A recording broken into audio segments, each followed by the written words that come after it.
Të studio është Çuna dhe Gra. Drejt për drejt nga Top Albania Radio. Përshëndetje. Mirë se vini Çuna. Si e kaloni? Përshëndetje motra. Jeni i veshur shumë për dimër, nuk ka ardhur dimri akoma. Ne të dyja ver. Ne të dyja Po pra. Ju kështu vini për të bler bukën, besoj.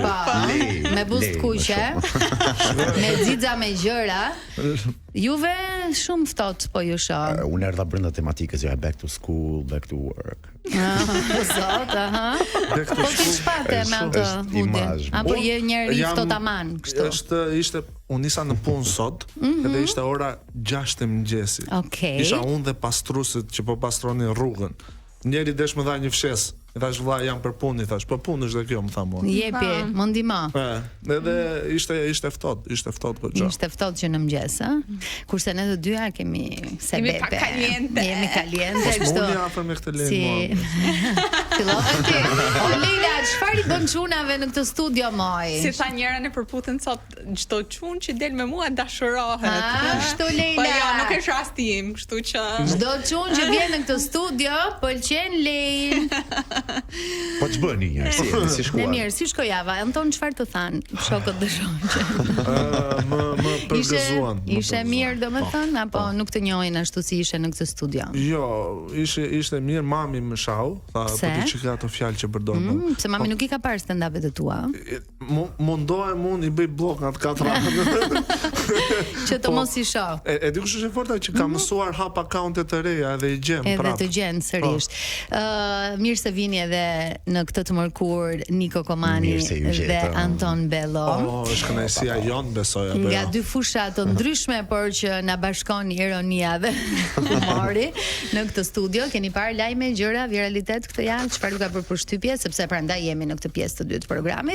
Për të diskutuar se çfarë ndodh gjatë javës edhe për t'i komentuar në mënyrën tonë. Po, para se të fillojmë me thashë them. A mund ta komentojmë këtë logon e emisionit do blak se doja ta komentoja herën e kaluar edhe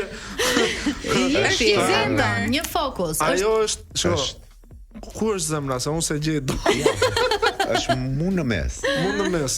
Po me dy gishta si e ti ashtu ajo zemra prishet. Është fiks. Fiqe.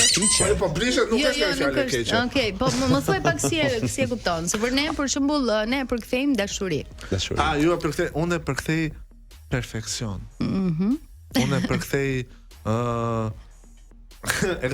kam bërë një stand-up për këtë në fakt, mund ta them jam që jam. Më fal, unë e përkthej si mochi me raspberry. Bravo Niko, që sheh për te.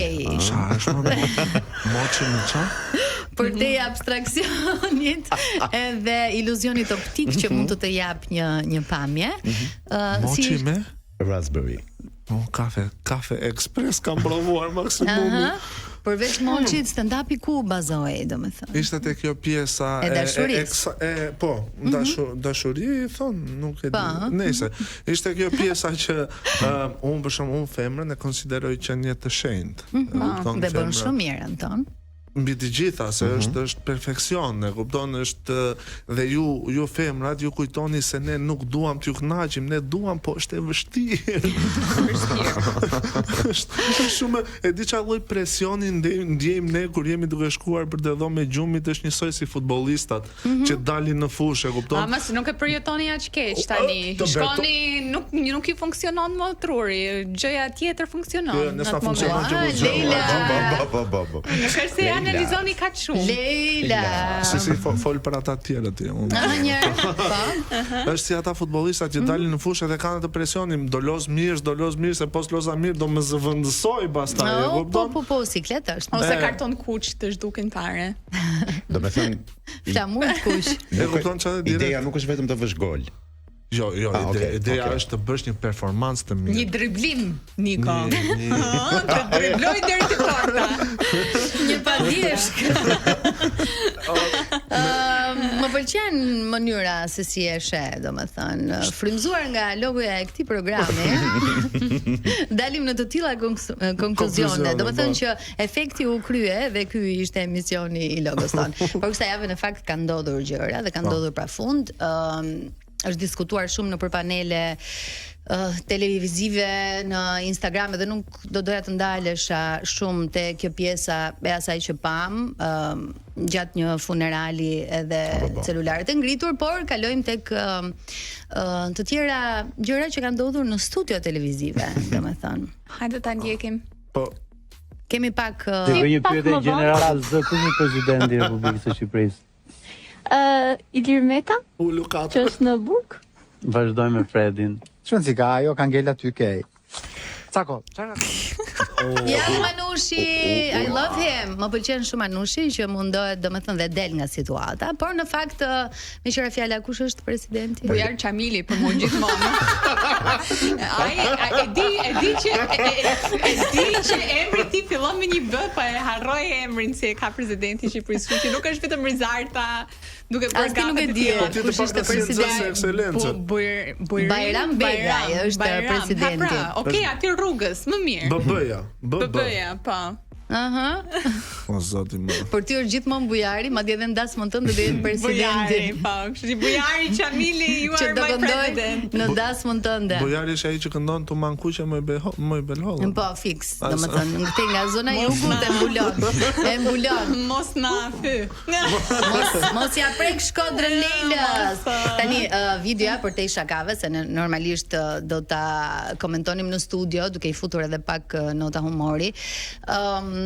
Mendoj që është bërë virale për faktin që në atë panel diskutohet goxha gjatë për pjesën e politikës edhe më the të thash, por duke qenë se Rizarta vjen nga një tjetër fushë që është atëherë mos prano të vesh në panel. Influencimi. Ma se ka Është një influencer, është një ndër top influencerat që ka Shqipëria. Ose nifja, nëse, më falni. Niko Hafizit.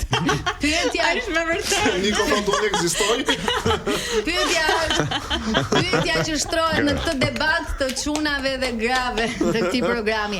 A duhet t'i njohim presidentërin tan që na udhëheqin, sepse po të shohësh intervista në Shtetet e Bashkuara të Amerikës, po marr shkas nga Leila që kemi këtu dhe ka jetuar dhe është lindur në Amerikë, nuk është se të gjithë kanë informacion për çfarë ndodh përreth, domethënë. Edhe aty është shumë normale që të mos dish gjëra, sidomos çfarë ndodh në Europë. Mund të ketë qenë brenda Big Brotherit kur është zëvendësuar edhe. Kur është ndruar.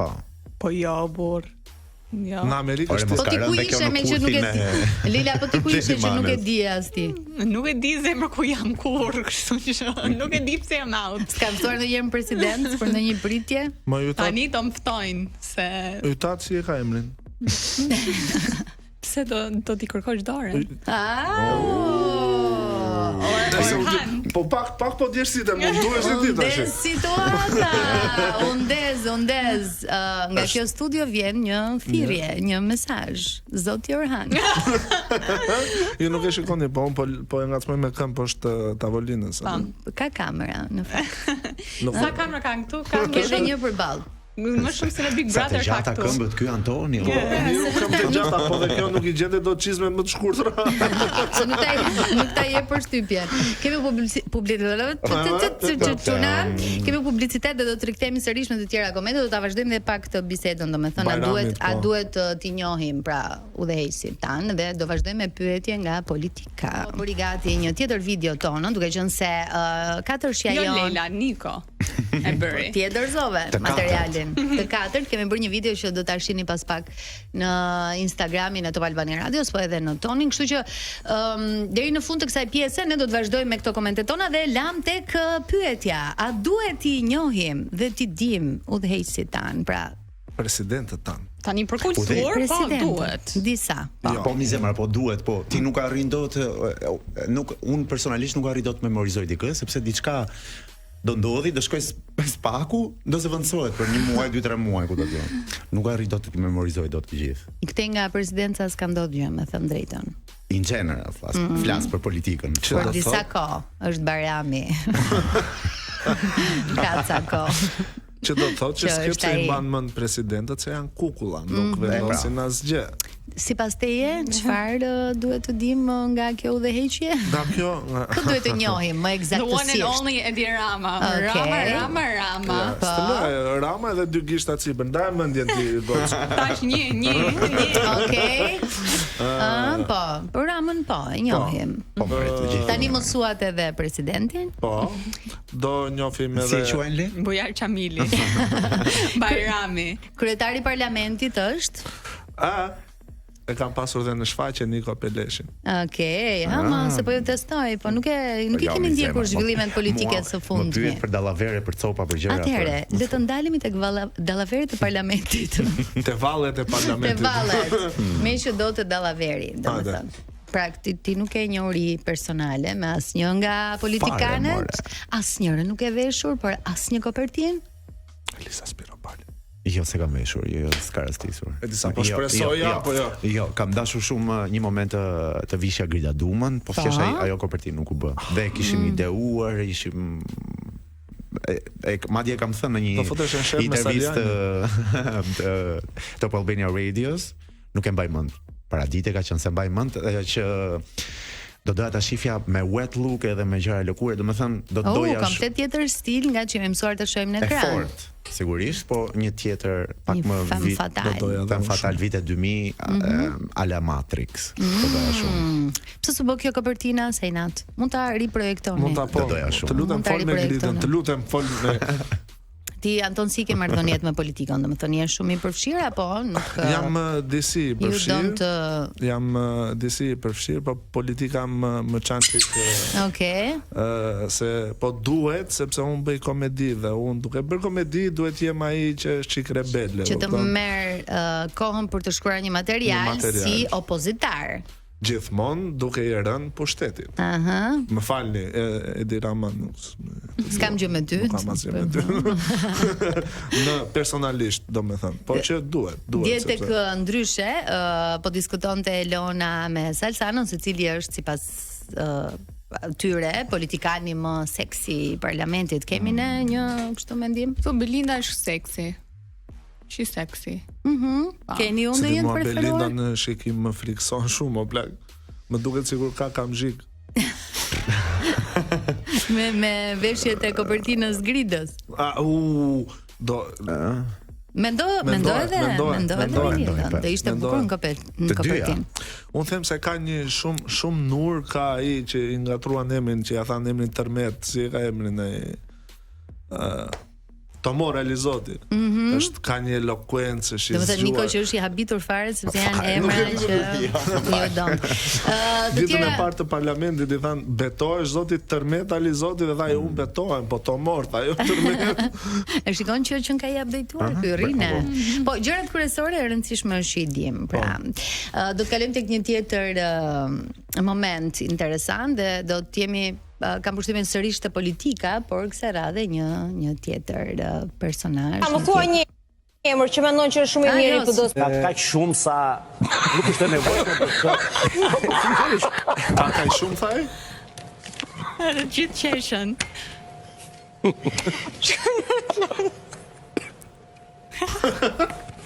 O sa më për të qesh. Pra, po duhet të qeshësh. Wow. Ka shumë. Pra na thuaj kush është më nami i zi më i mirit po doja ka shumë, po nuk të them dot një, po ka shumë. Se s'ka, domethënë.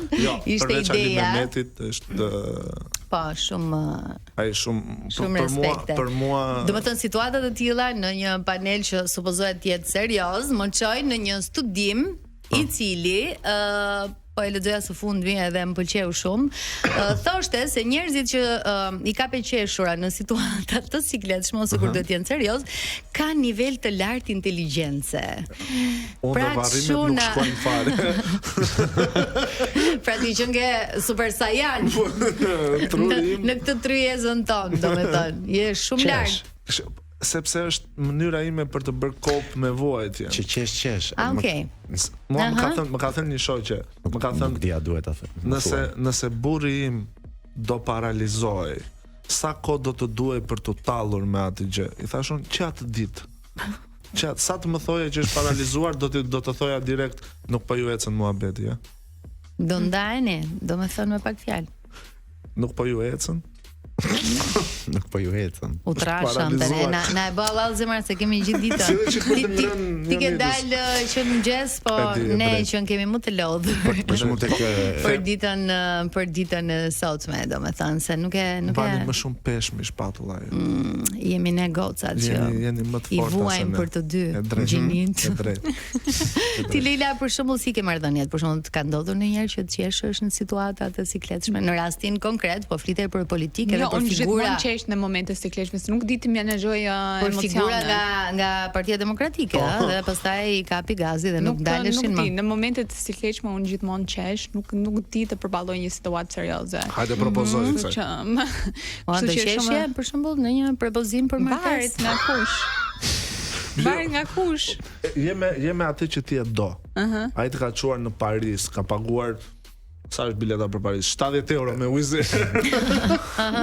Jeni si ka mendimi. Ashtu. Je atje përballë kullës. Ai ka marrë një kuartet me meksikan që po luajnë aty për qefin e tyre. Meksikanët në Paris, domethënë një përshkrim shumë interesant, po, si logoja jon. Edhe unë në gjunjë të hap unazën edhe është. A do të qeshja dhe të çaja? Zoti i madh. Po, nëse ashtu është situata. Stoike. Ç'është, do të martohesh me mua? Jo, po do qeshja edhe të çaja. Domethënë janë dy emocione. Janë dy emocione.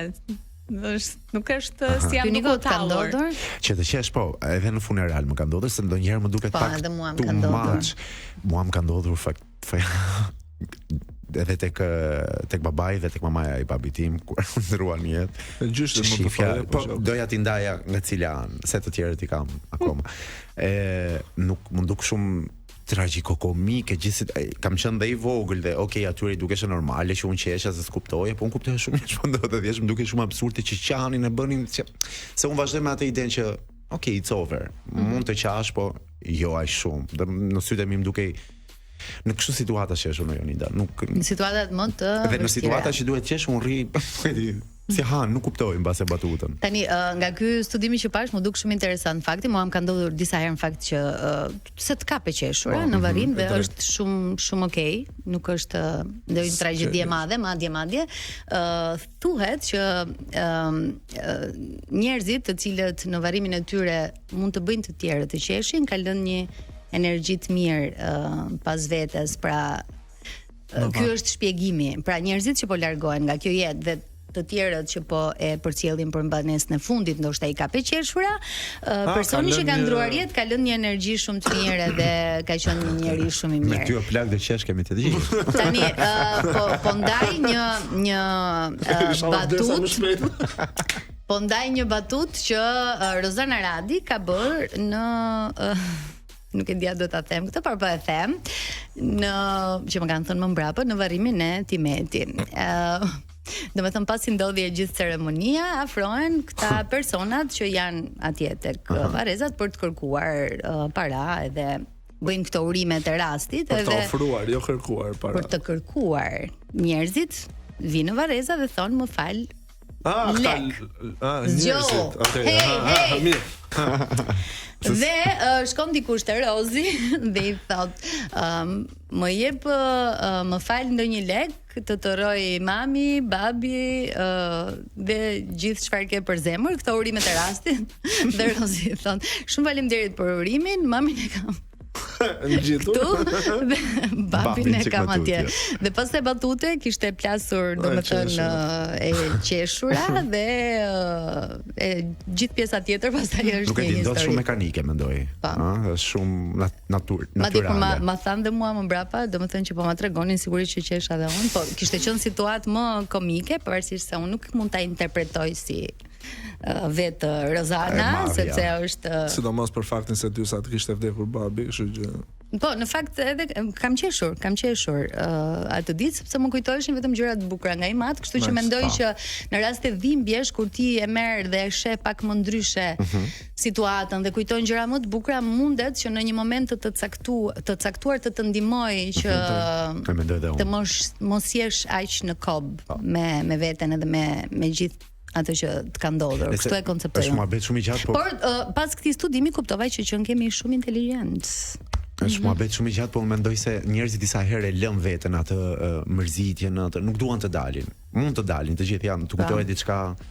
Dhe prandaj dhe unë jam si puna jote, si puna jote akoma, që qesh se mundojmë të heq situatat me gjëra të bukura. Po ti kujtosh njerëzit që janë larguar nga kjo jetë me momentet e tyre më të bukura.